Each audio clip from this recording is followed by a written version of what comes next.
Welcome to Season 3 of the SoundStage Audiophile Podcast. Last year, host Jorden Guth got a crash course in the fundamentals of hi-fi from enthusiasts, journalists, manufacturers, and music industry professionals alike. And those lessons will continue, but this year, Jorden will also get a history lesson from the legends who were there from the giddy-up and who made hi-fi what it is today. So with that out of the way, here's Jorden and this week's guest.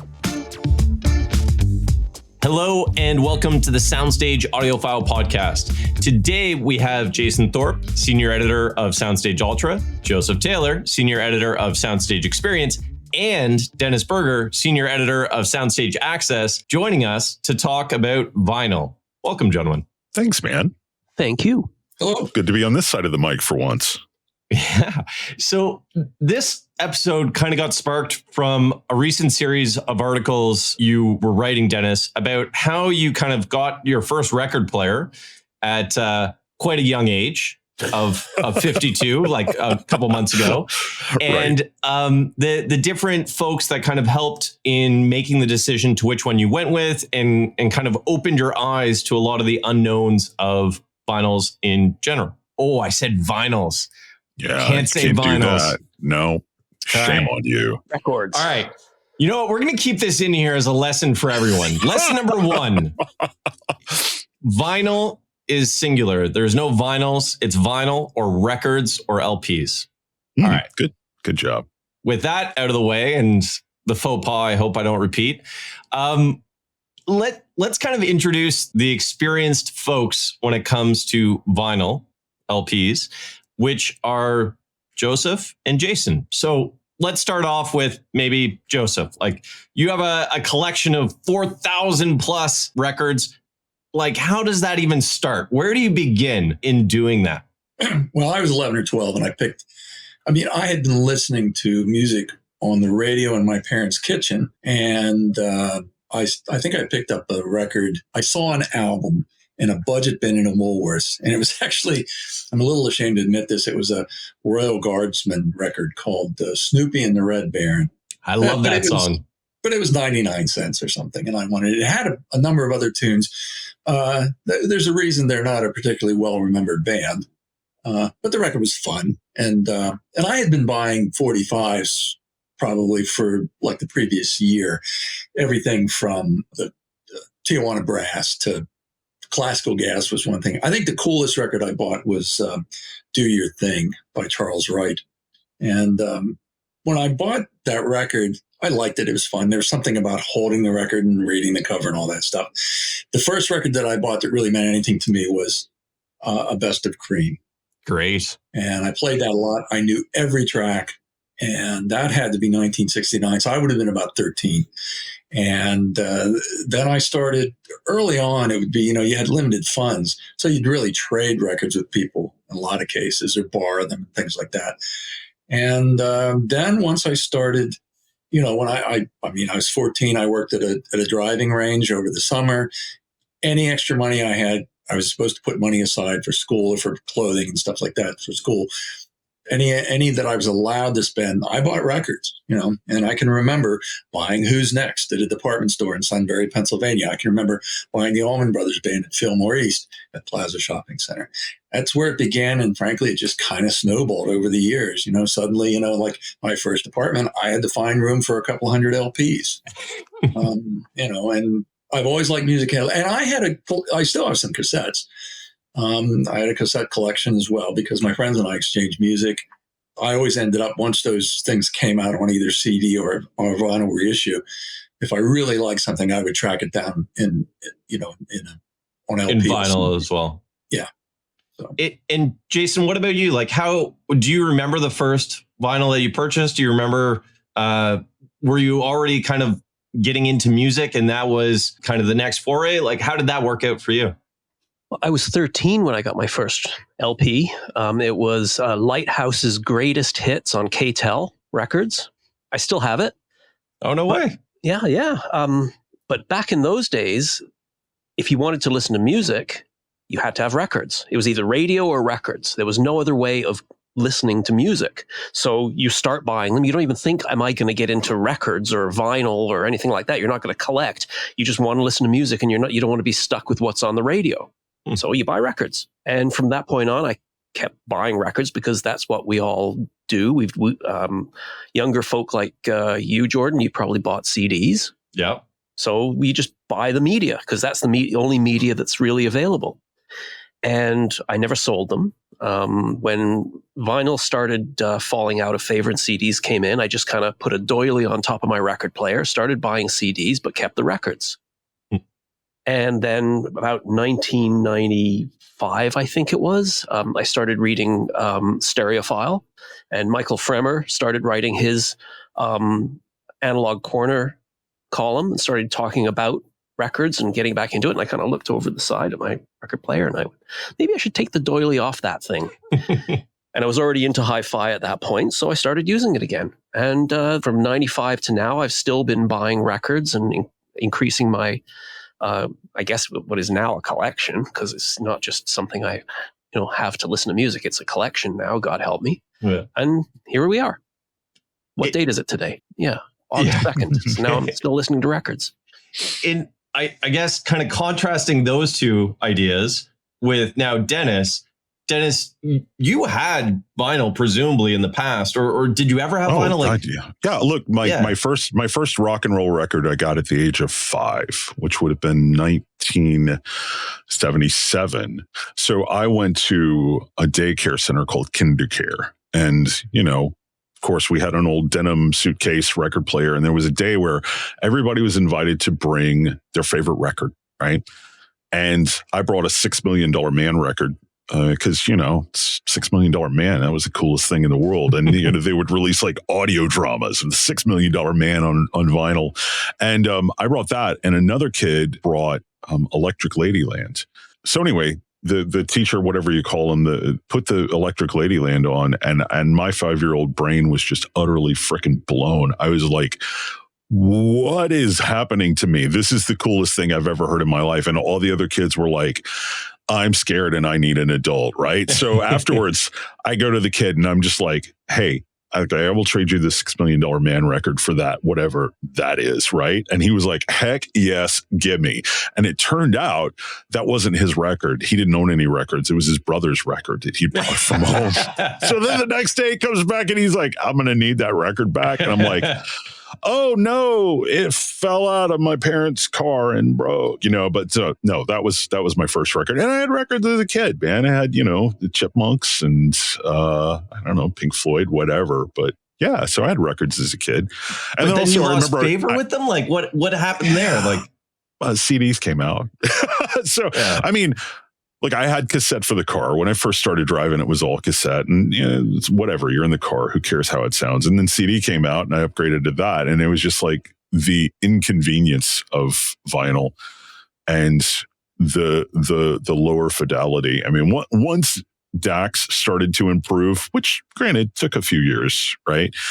I was just like, man, this is all I need. And so yeah, I'm kind of the inverse of Joe in that I would not even attempt to guess how many thousands of CDs I own, but I just had that few handful of records that I had as a kid. And now for whatever reason, except for Electric Ladyland, I have them all in a milk crate here at the house because my dad invited me up to the house to pilfer them, and my mom's old records. So I've got a bunch of her old stuff, which, Marty Robbins and Hank Williams and Patsy Cline and all of that. So I've inherited a lot of her old records too. So I'm starting off with a pretty sizable collection already.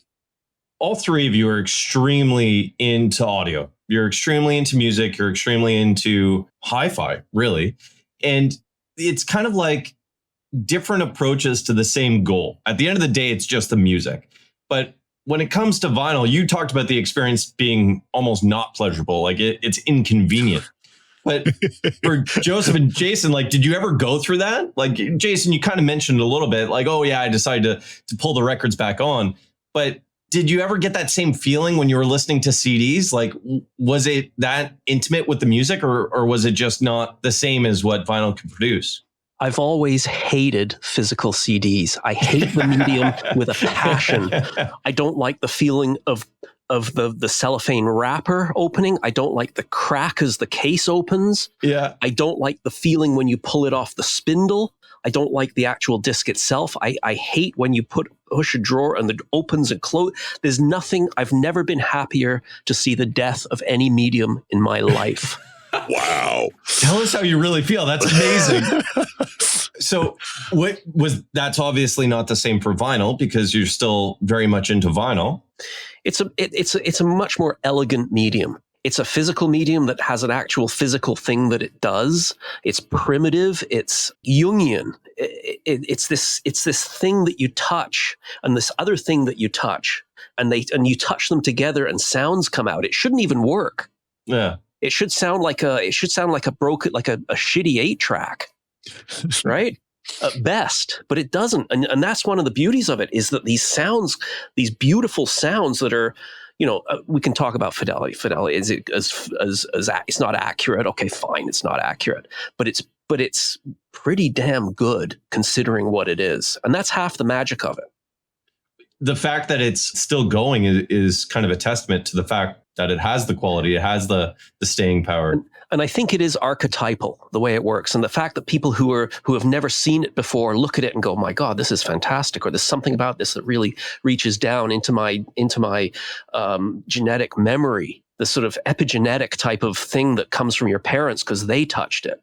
Contrasting that, Joseph, did you ever have a relationship with music that was better or than vinyl? It seems like than vinyl, yeah. First of all, I never gave up vinyl. When the CD was introduced, I remember hearing it the first time.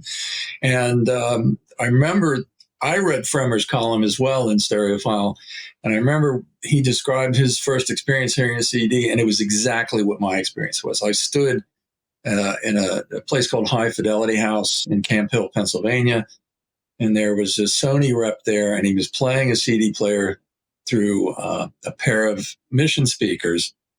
And we're 3 songs in, and I said, I'm getting a headache. And he said, this is perfect sound. This is the way music's supposed to sound. I said, this is just god awful. I said, I have this record. It was Back in the Highlight by Steve Winwood, which is, I'm pretty sure, a digital recording, but I had it on vinyl. And I said, I'm 3 songs in, and I just want to run from the room.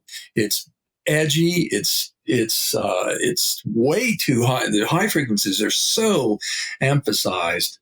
And part of that is because I do think the first generation of CDs were just abysmally mastered.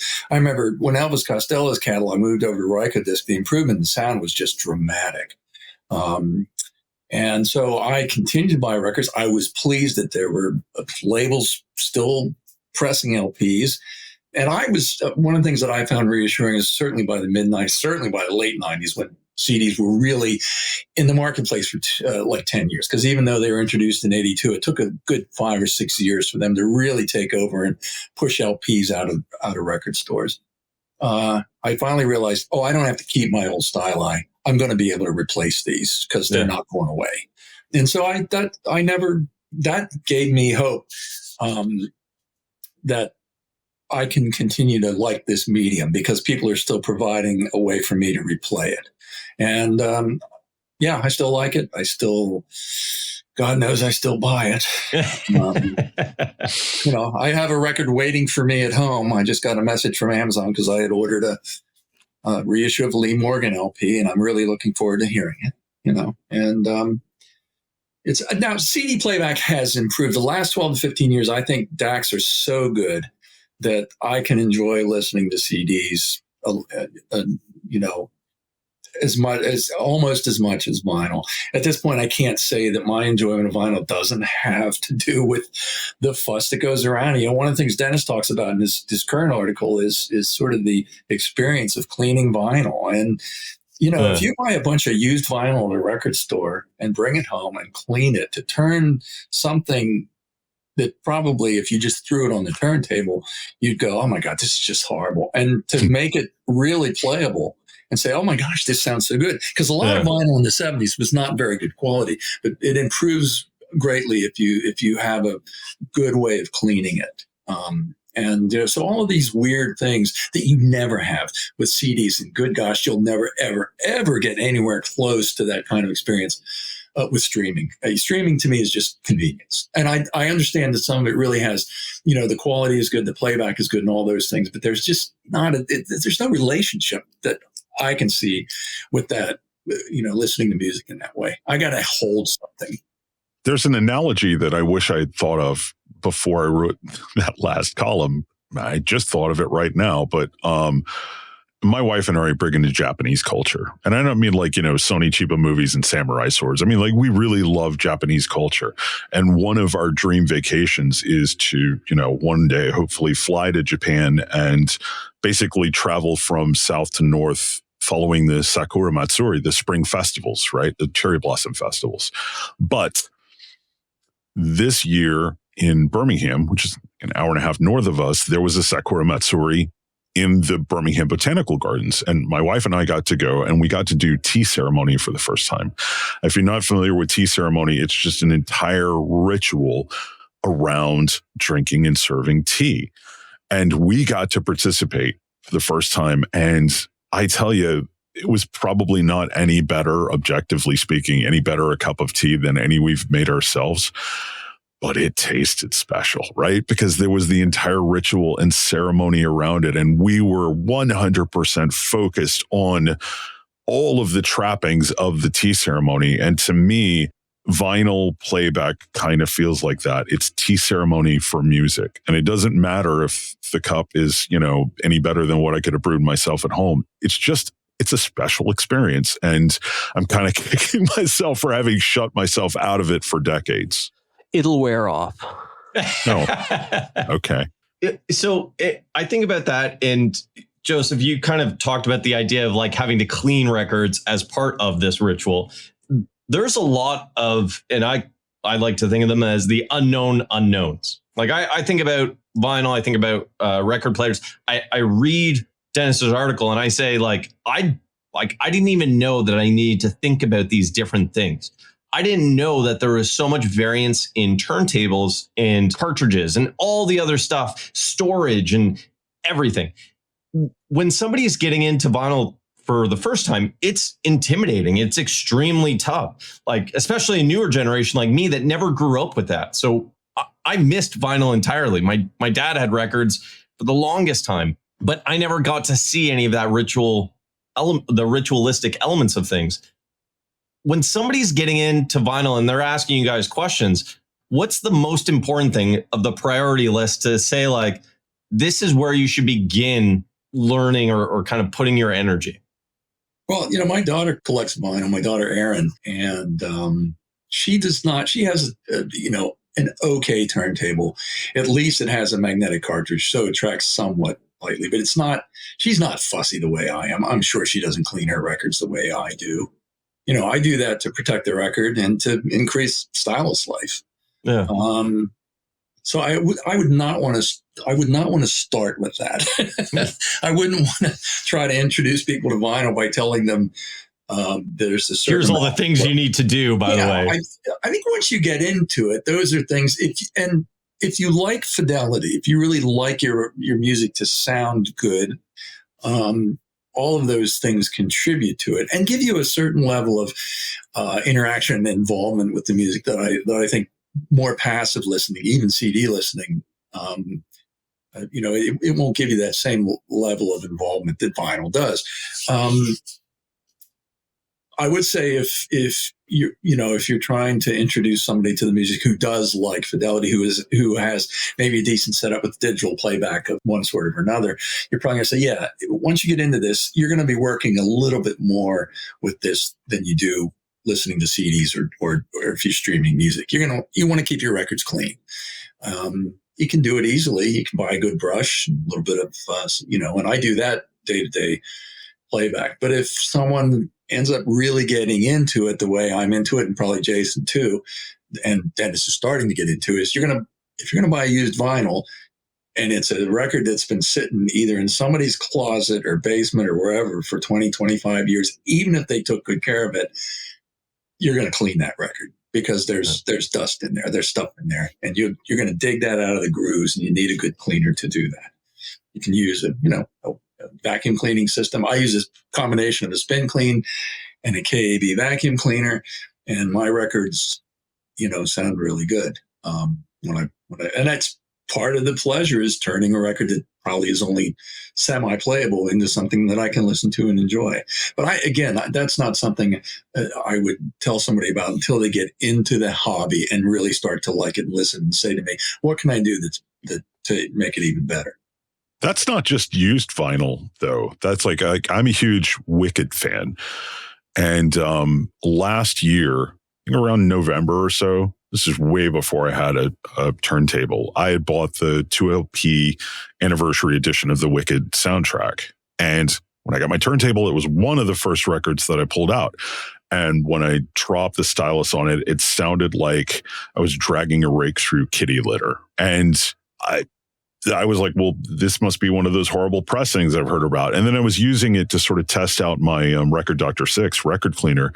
And then I cleaned it. I wet cleaned it. And most importantly, put it back into polyline sleeves instead of the paper sleeves it came in. Yeah. Dropped it in my record player, and it sounded beautiful, right? Yeah. And so it's not just used records that need to be cleaned. Man, sometimes new out of the shrink wrap, they sound like crap. You can wet clean them, and they sound as good as records can sound.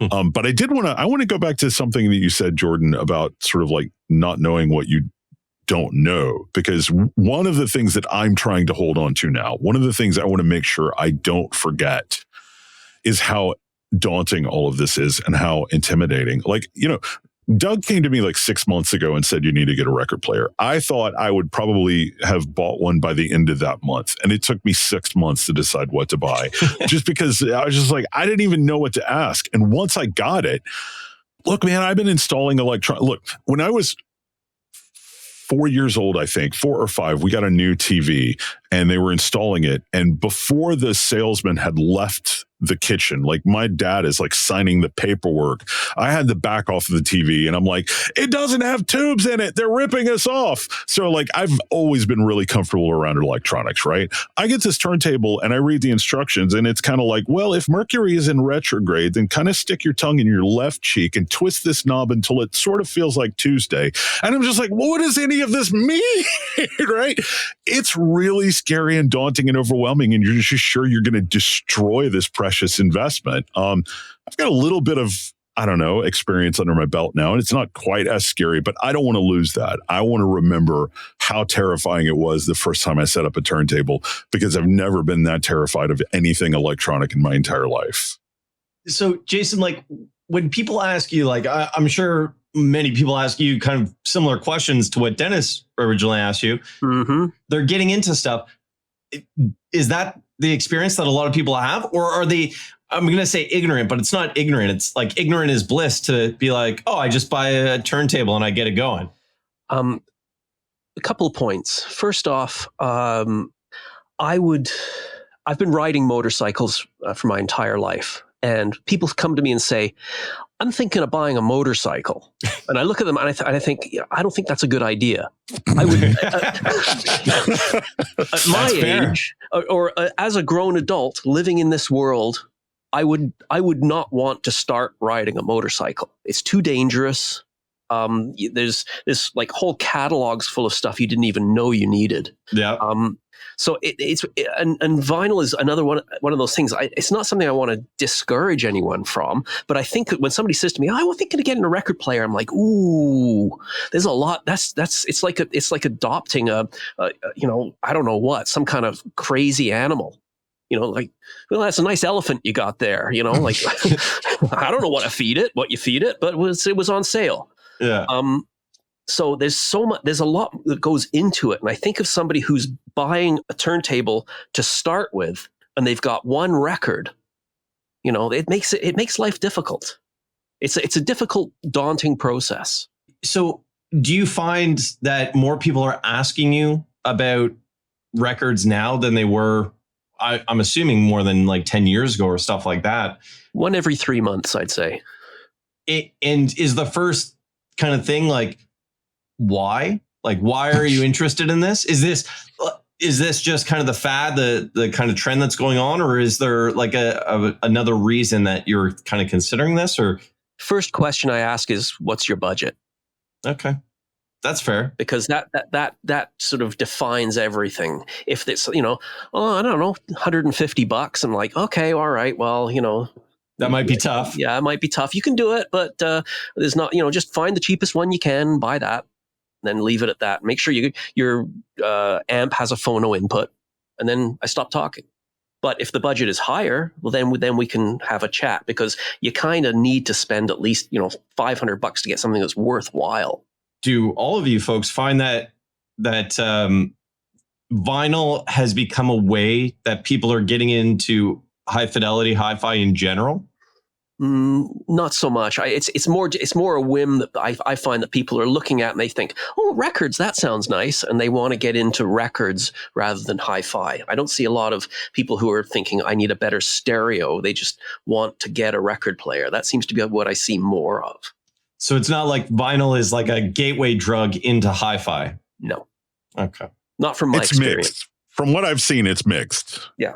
Joseph and Dennis, you've seen that where like people are I think it can be. I mean, certainly was for me, but then again, that was all there was at the time. But I think it can be. I think I've seen young people who when they start to play vinyl, they think I can probably make this sound better. If you like music and you like music playback and you listen closely and carefully, at some point you're going to want it to sound better, I think. But I will say, I can't tell you the number of times I've been in a shop in the last 5 years or so, and the owner is patiently explaining that there's nothing wrong with the record. The reason it's skipping is because it's a hip hop record and you're playing it on a Crossley turntable, and there's no way it's going to be able to track this record. Interesting. There's too much bass. All right. So I'm going to pause it here. We're going to take a quick little break. And when we get back, I'm going to start kind of asking a little bit more detailed questions about stuff like the cartridge and the records and all that stuff. So hold on just a second and we'll be right back.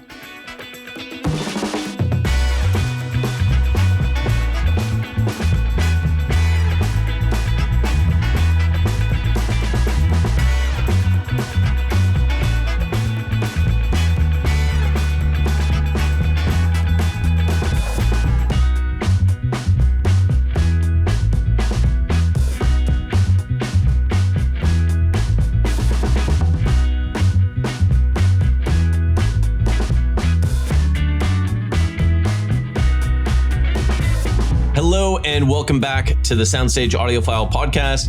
We have Joseph Taylor, Jason Thorpe, and Dennis Berger with us, and we are continuing our conversation on vinyl and record players. And to kind of start off the second segment, there was a realization that I had as you folks were speaking, and I'm going to bring this back to a previous podcast episode that we had with Ian Calhoun, where he mentioned the idea that previous to a lot of the NRC research, there was like a British sound of speaker. There was a speaker that you would listen to jazz on or whatever it may be.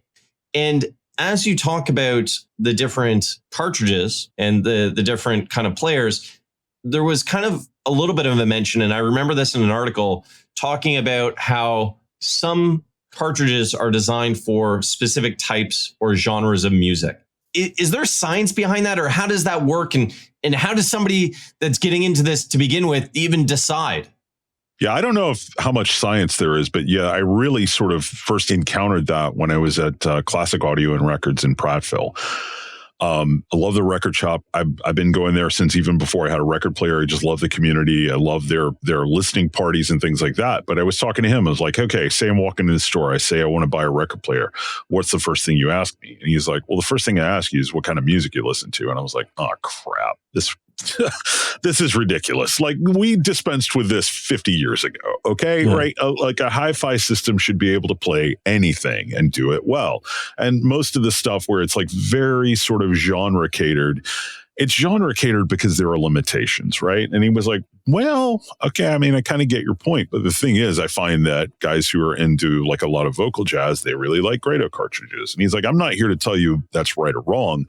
It's just like, if you tell me you only listen to chamber music and Diana Krall, I'm going to be like, well, you should probably check out a Grado cartridge, because for whatever reason, that crowd gravitates to those cartridges. And yeah, that was a big realization for me, in that it seems to me right now, in my limited experience, there are not a lot of cartridge manufacturers who focused hardcore on, neutrality and linearity, right? A lot of them seem to have a voice. And I think one of the reasons I was drawn to the Ortophon stuff is when I was able to audition them using albums that I'm very familiar with, I wasn't hearing much by way of tonal coloration. So I was like, okay, this is where I'm at. I'm zoning in on something that sounds neutral to me. And then Joe was the one who told me, he was like, yeah, I think you would like the Ortophon Red, but you would love the Ortophon Blue.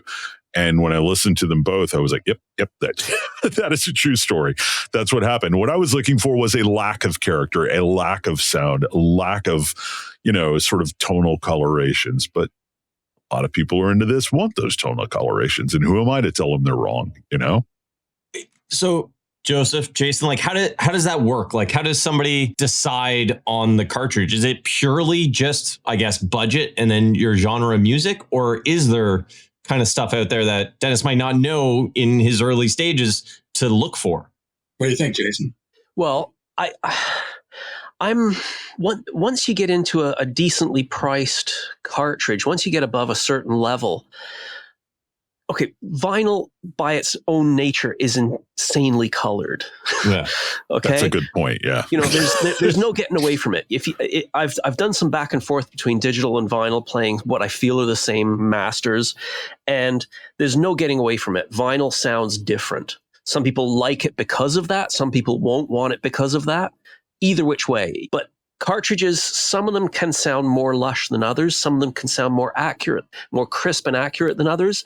But I think the days of buying something because of its tonal balance in the way of a cartridge, I don't know that that's really so much a thing anymore. I've never heard, to your point, I've never heard a Grado cartridge.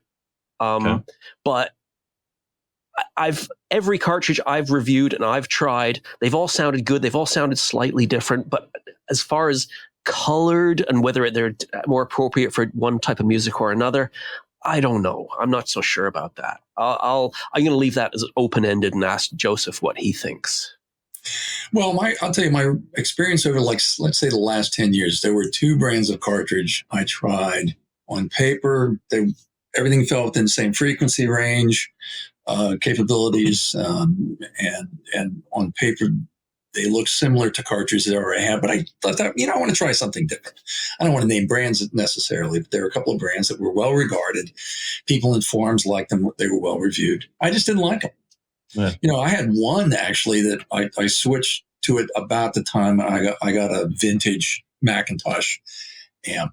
And I thought there were a lot of problems I was having with having too much bottom end. And it did turn out that there was a technical issue with the amp.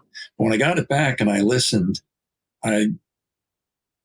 what changed my mind was I bought my sister a Micro Seiki turntable used, and I put a $50 Audio-Technica cartridge on it and hooked it up into this amp. And I said, well, wait a second. My problem with what I've been hearing for the last 6 months is too much bottom end. I'm not hearing it now. It must be the cartridge. Oh, interesting. So I bought an Ortophon.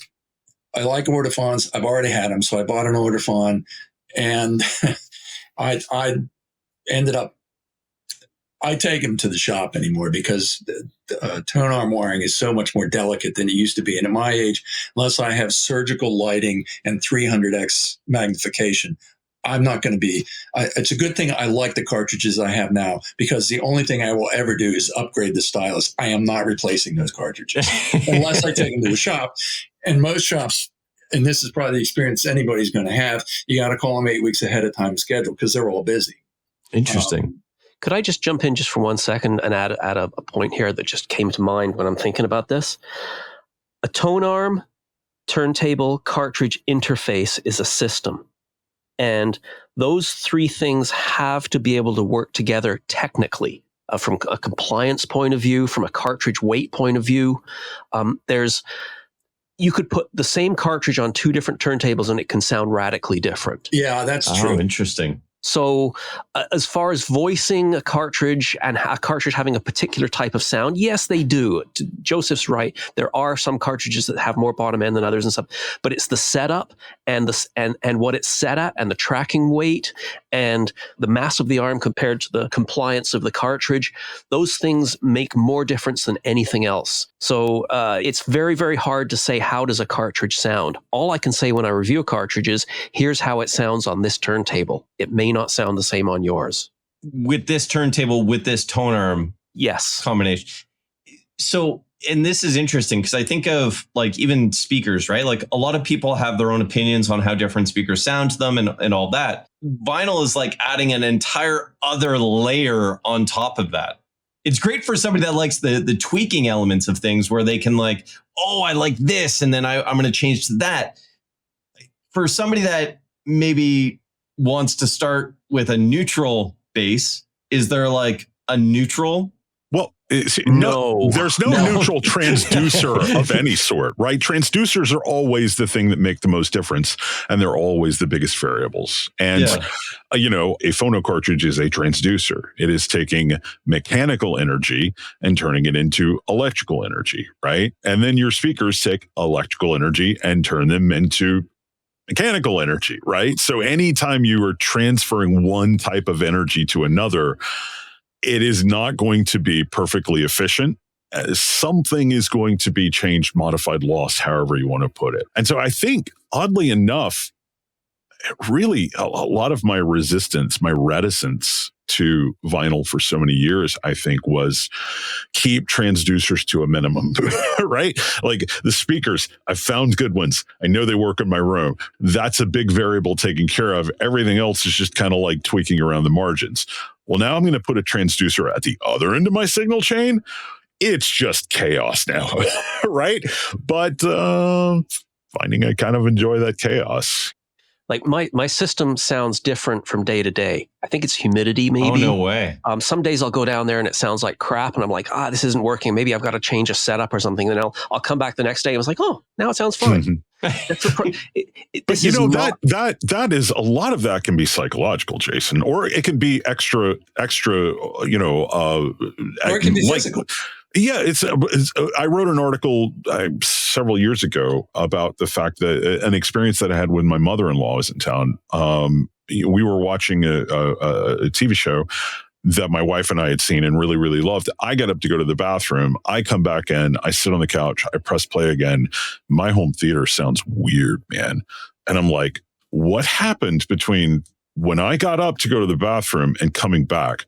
What is wrong? And so my first thought was, did somebody adjust the volume? Because you can tweak the volume a little bit, like half decibel difference in volume. You can't hear as louder or quieter, but you will perceive it as a difference in fidelity, right? So no, the volume is set right. What is going on? And I realized when I left the room, my mother-in-law turned the lights up 10%. I normally keep them at 20%. She changed it to 30%. And she was like, when I turned it back down, she was like, oh yeah, you keep it too dark in here. But that 10% difference in lighting level completely and utterly threw off my perception of the sound. So that's why I said, try to keep the variables to a minimum, because even something like the lighting in your room can determine whether or not sound is pleasant to you. And I think that is something that we all need to keep in mind more. Something Jason just said, though, resonated with me because I've had that very same experience that some days it sounds crappy. And one of the things that took me years to realize is during the summer, I have allergies. So that means my sinuses are messed up, so my ears are messed up. And one of the things you have to be careful about if you like hi-fi, especially if you find yourself spinning into, audiophile kind of the fuzzy territory of it, where you can be talked into buying things like $500 fuses, is that in a weak moment, something that can be explained by the fact that you have a cold, or you were out mowing the lawn, or you went outside and the pollen level was high. When you sit down and listen to a record, I remember, sitting down and listening to a Joe Jackson record I've listened to 100 times and saying, why does it sound sonically crummy today? It's never sound well. And then again, I realized after sort of almost a little bit of self-evaluation or something, or self-inventory, oh yeah, my ears are filled because my sinuses are filled because it's I've got a lot of allergies today. So all of that thing. And yes, humidity too. I think speakers especially can be affected by that more than anything else. Something like a speaker is going to behave differently in high humidity areas, and so all of those things can affect playback. And you have to just realize that, okay, well, maybe I'll just go in and listen to the radio and not have to worry about channel, separation or imaging or any of that other stuff that you can get pulled into because, I'm just not in the mood to put up with that. I want to just listen to music and enjoy it. One other thing to consider in there is that if you're listening to a moving coil cartridge, they output 0.05 of a millivolt. And that's the output that comes out of that cartridge. If you're listening to a moving magnet cartridge, you're at 5 millivolts, which is like that's an order of magnitude, I guess, different. So you get a little bit of buffer room with a moving magnet cartridge, but when you go down to a moving coil, it's insane the things that can interfere. Like with certain cables running into my tone arm cables that aren't shielded enough, I pick up a Chinese radio station. I can hear it. Turn the volume up a little bit. I can hear Chinese people talking. So that brings up an interesting point. Why do people buy moving coil cartridges? What is the upside to it? The upside is less moving mass. Oh, interesting. The signal is picked up by movement of the cantilever, right? Of the needle, which moves either magnets or coils that are attached to that cantilever. The coils are significantly lighter than the magnets. Therefore, they move quicker and they have faster response time. But along with that, you get dramatically less output. So you need a cleaner signal chain and you need a dramatically more gain. You have to go from a 45 dB of gain to about 70 dB of gain. Whoa. Which is difficult. And it adds levels of complexity. And it means that environmental issues and things that are going on in the environment are amplified. Mm.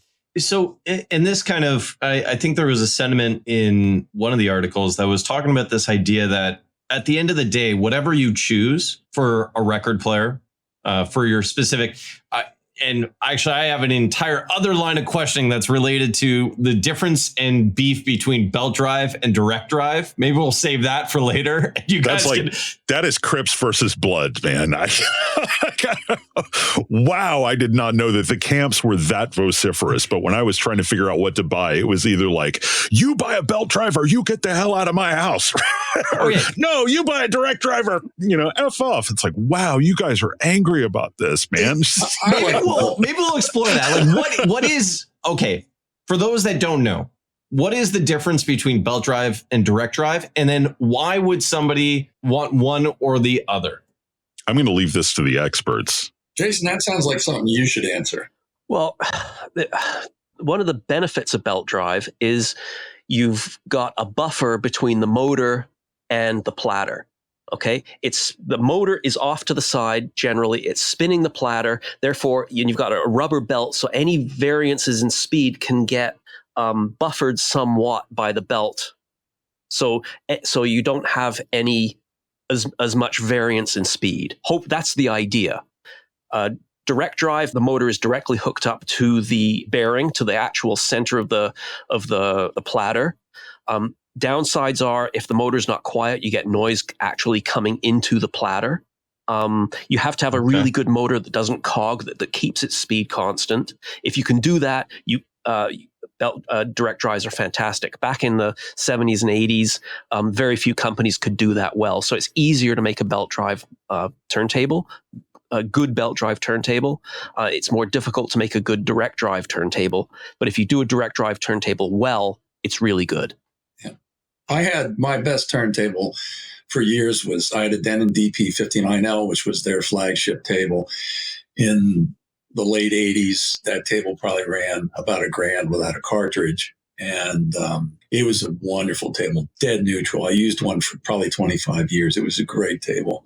But motor started to go, you couldn't get parts. My experience with having something like that refurbished just wasn't good enough for me to take the risk. I didn't want to spend $1,000 and then get it back, and in 6 months it wasn't working, So both the tables I own now are belt drive tables, and I like them. pretty much. I did have to work with one, especially just as far as isolation and mats. There's those kinds of things.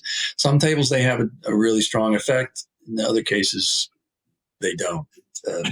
But that's another part of the sort of some of the esoteric stuff that you can get into with turntables, mats and all that kind of stuff. And people can get kind of crazy about that. So it's funny because when I talked to Roy Gandy at Rega, his attitude is, you buy a Rega as it is, you don't do anything with it. We don't want you to do anything with it. We discourage you from doing anything. Yeah. Buy it as it is. And there's aftermarket stuff, and they say it's all garbage. You shouldn't be buying it. So, but I think either one, as Jason said, if they're well made, the problem with the direct drive table is probably going to have, you will have to spend more to get one with a decent motor that's constant. And when I used I still use a disc washer brush on occasion. You'd almost have to be careful if you were spinning it while cleaning the record, because it's liable to take the disc washer out of your hand. It was a really strong motor. But those cheap techniques and pioneers that they made in the 70s, a lot of those were direct drive. And they're nice enough tables. And frankly, a lot of them are still really running, but they were not they were not paradigms of constant speed compared to a good, well-designed dual, belt drive table from the same era, or even some of the stuff because Techniques and Pioneer also did belt drive tables during that time, and those were probably, they were going to have a more a steadier speed than the direct drives at that price range.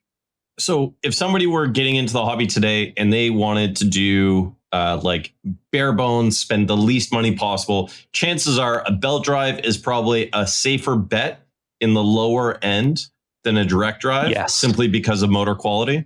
Okay. I don't even know if anybody makes a direct drive anymore. VPI? Audio Technica? In the entry level? Oh, no, not entry level. Good Lord, no. Yeah, Audio. Okay. Yeah. Sorry. So like entry level belt drives are kind of the way to kind of go because Agreed.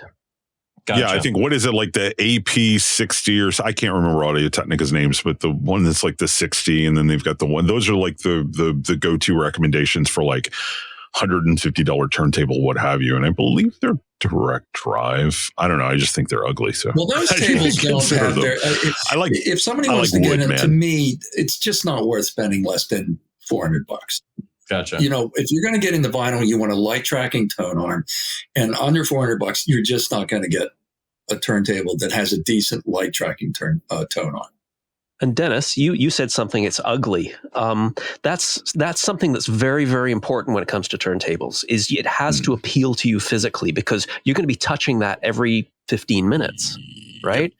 It's like you want to walk down the stairs or walk into your room, look at that thing, and go, "Oh yeah, that's cool." Yeah. So it has to appeal to you on an elemental level. Absolutely. I have to say the aesthetic element is starting to frustrate me, though, because I set up this turntable. I've got it on, this beautiful stand. It is the centerpiece of the room. I have babied this thing. I treat it like the Princess and the Pea, and yet already 2 months in, my dust cover is scratched to heck and back. And it's just why? Yeah. Why are you so scratched? Why are you doing this to me? What has scratched you? Nothing has touched you. Why are you scratched? And it is a source of frustration. So you could polish that thing up, Dennis. Yeah, no, there's something else I got to learn to do. I'm super glad that you brought that up, Jason, because that's kind of where I was going with it, which is the idea that I think everyone can agree that LPs, vinyl, whatever you want to call them, is technically not perfect. By design, it's imperfect. That's an understatement of the year. Yeah. And there is an element of kind of using this stuff where to use it and to take advantage of it, you have to really want to.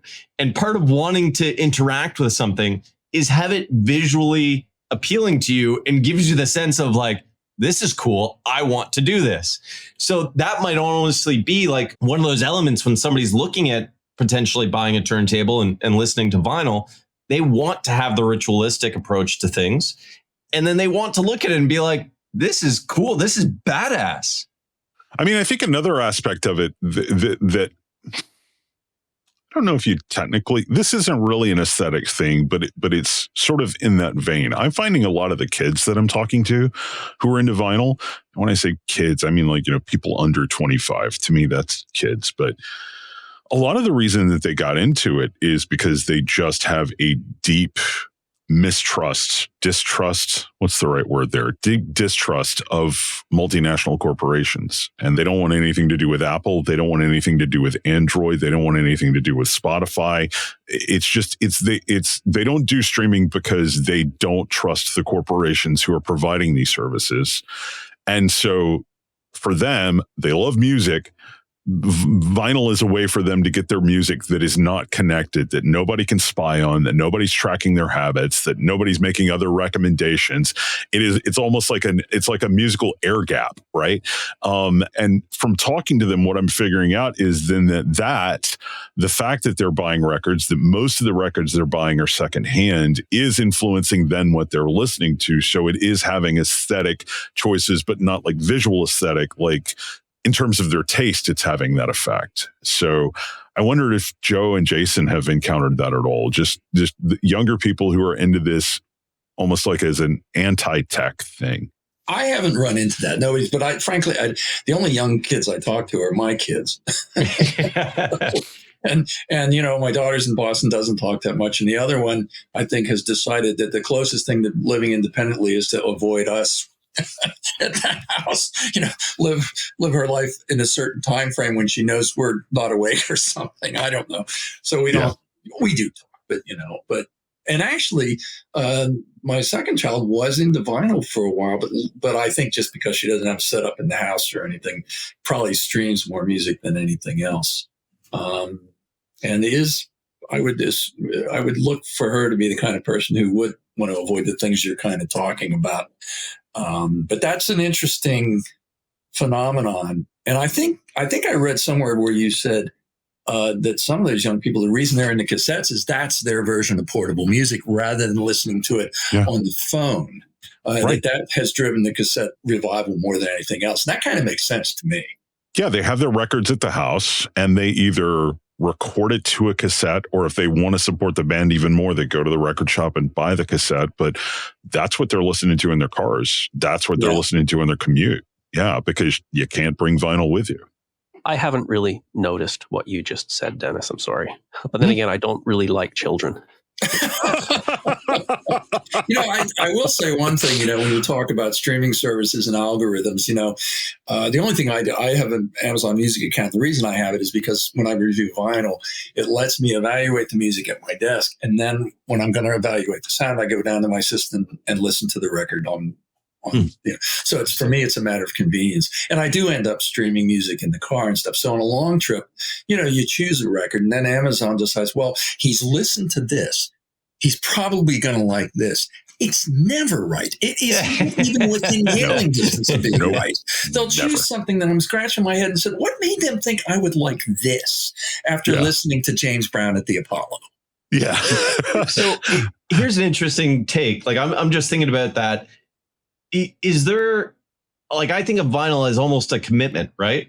Is there an argument to be made that you will not have as much kind of taste or variance in music that you are interested in or you explore because the commitment to vinyl, you buying a record is much different. Like it's probably 20, 30, 40 bucks. I don't know what a vinyl goes for these days compared to a streaming service where it's effectively like marginal. It's included in your $14 subscription. So yeah, I'll throw on this band I never heard of as opposed to buying their record. I have to say it's actually expanding my tastes, and that's just purely my fault. I think it's just laziness. I think when I use streaming, because of the thing that Joe's talking about, where Brent Butterworth and I have a podcast now, and I think the first episode of it was called "And Then They Throw Foghat at You." Right? It was just a riff on this ridiculous notion that these streaming services just have no idea what I actually want to hear next. Right? So, but I've always been a very pick and choose. I'm going to Apple Music to listen to this album. When that album is over, it stops playing. Right? I've always been like that, and yet, now that I have a record player and I'm going to this wonderful record store in Montgomery here, Village Green Records, the owner of that store is constantly attempting to push people out of their comfort zones. And he is turning me on to stuff that I never would have listened to in my life. You know, he'd be like, hey, I got this, Cuban Sun music import, right? And I'm like, oh, okay, I don't really know. And he'll like put it on the record player in the store and play it. And I'll be like, I need to own that. That's amazing. What is that? $6? Yeah, I'll take that one. Right. So yeah, I would say actually just the opposite. I am listening to more varied types of music on my record player than I think I've ever listened to any other way. But it's because of the owner of the record store who's forcing me out of my comfort zones, you know? It's wonderful to have a good curator like that. I've had that in the past too, but I don't really frequent record shops as much these days. But it used to be when garage sales were still a thing for records. Now, you don't see any records at garage sales anymore because everybody knows how much the records are worth because they can just look it up on Discogs. There's no deal. There's no 50-cent records at garage sales anymore. No. But back when there was, that's when you would find interesting new music. That's how I discovered Astor Piazzolla, the Argentinian Nuevo Tango accordion player. That is so random. Exactly, it is. And I just looked at it and went, oh, that cover is kind of cool. I'll buy that for 50 cents. And it's become one of my favorite records ever. So it's my discovering new music through vinyl has essentially come to a stop. I discovered new music through streaming now. But see, for me, I think I'm putting the cart before the horse here, because if it weren't for the record store, I don't think I would be into this. Like for me, it's important to have. For me, like all of this fuss is the price that I have to pay to be part of this community that I like. I finally found my people, right? And it just so happens that my people are into records, you know? So that's wonderful. I don't know if that makes sense, but yeah, that's the whole appeal for me. I'm record store first, and the records are just sort of the byproduct of that. So, Jason, what you said is interesting. You discover new music through streaming, and then, is it by discovery that you're then like, oh, I'm curious in getting this in vinyl to have that slightly different experience? Or yes. Okay. And it's rare these days that I buy that many records anymore. I got, 1,500 downstairs. It's going to take me a while to listen through all of them. A lot of them I bought over the years, and some of them I haven't really listened to that much. So from a cost point of view, I can just keep listening to my records.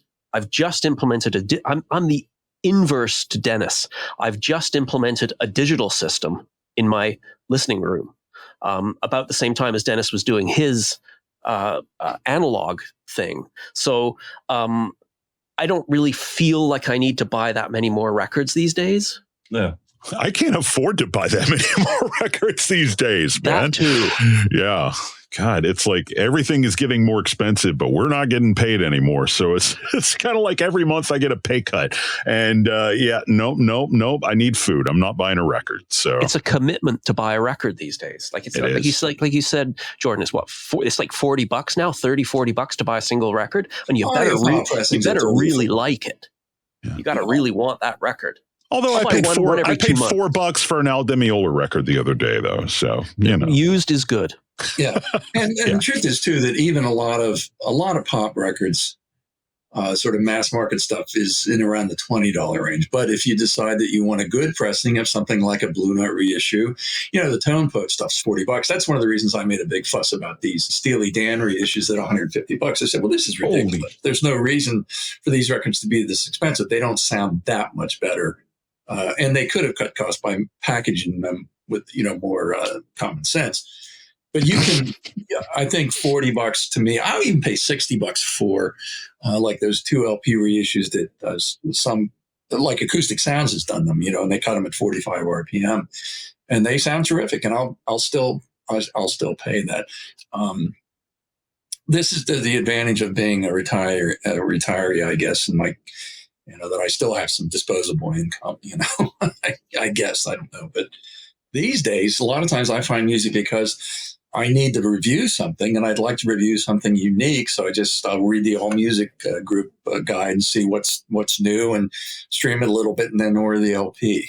And or my kids tell me about new things. My daughter, she likes a lot of new music and drags me off to maybe hear a concert. We're in Boston. I'll hear somebody I haven't heard before. That's really cool. If I could just share a wonderful analog moment that I just had recently.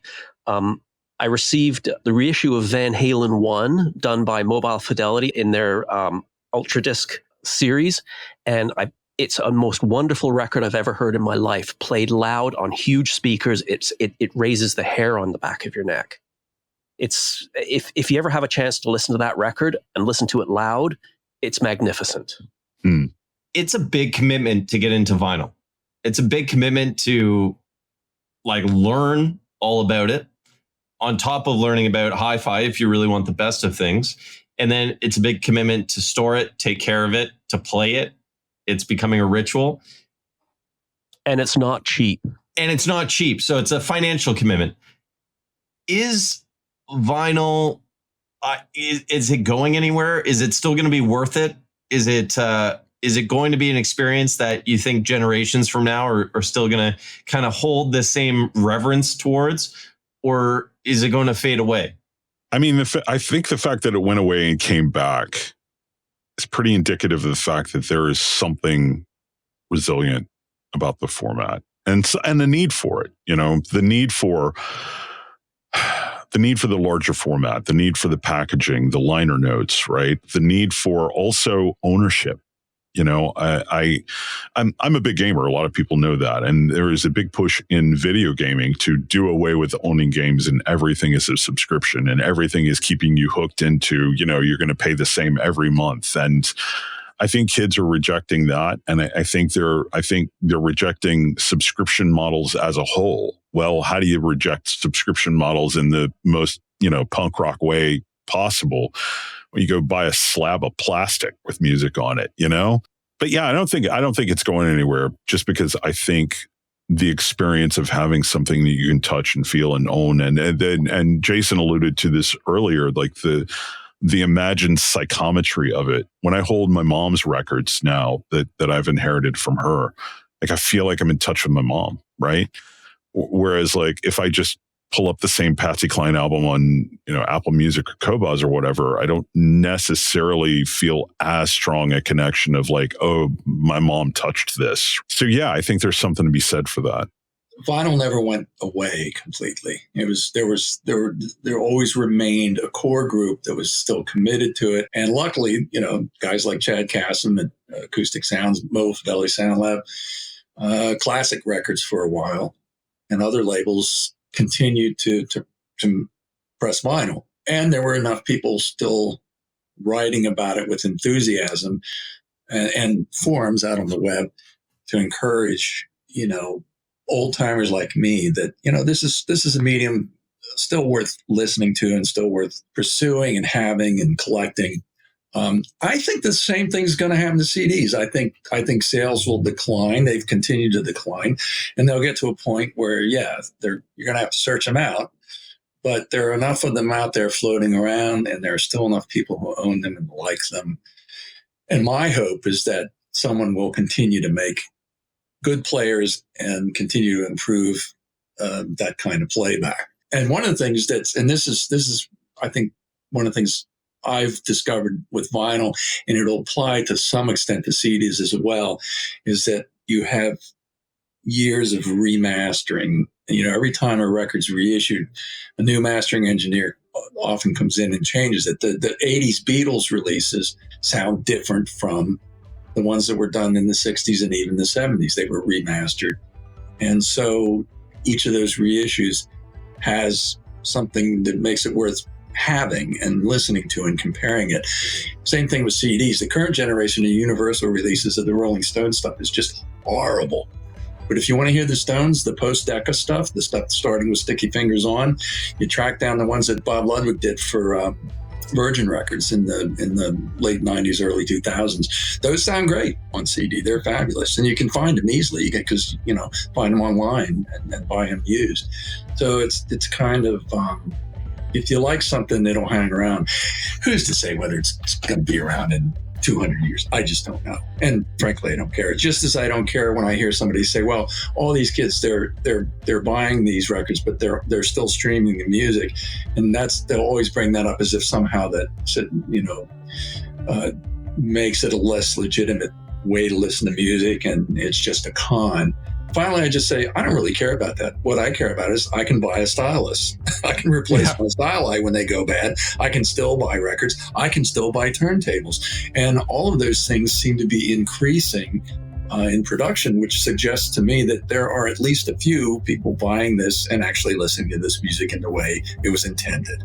So I don't know who knows what's going to happen in 200 years, and how people will be. I mean, a lot of people will be going to see Elvis, in some sort of holographic experience, I guess. And you're assuming there's still going to be a civilization in 200 years, man. That's a big assumption. But, there's going to be a lot of stuff, and I just don't.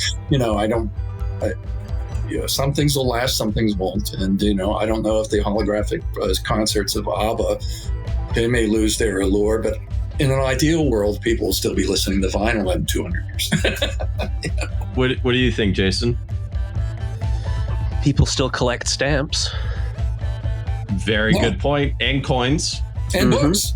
And books. Nobody posts a letter anymore. Yeah. People still collect stamps. Vinyl will hang around. My daughter wants nothing to do with it. She's going to sell them as soon as I'm too weak to stop her. But I think that as soon as she gets her first boyfriend who comes down there and sees my record collection and thinks it's cool, I think she'll probably discover her passion for it. I'm hoping. There's still hope.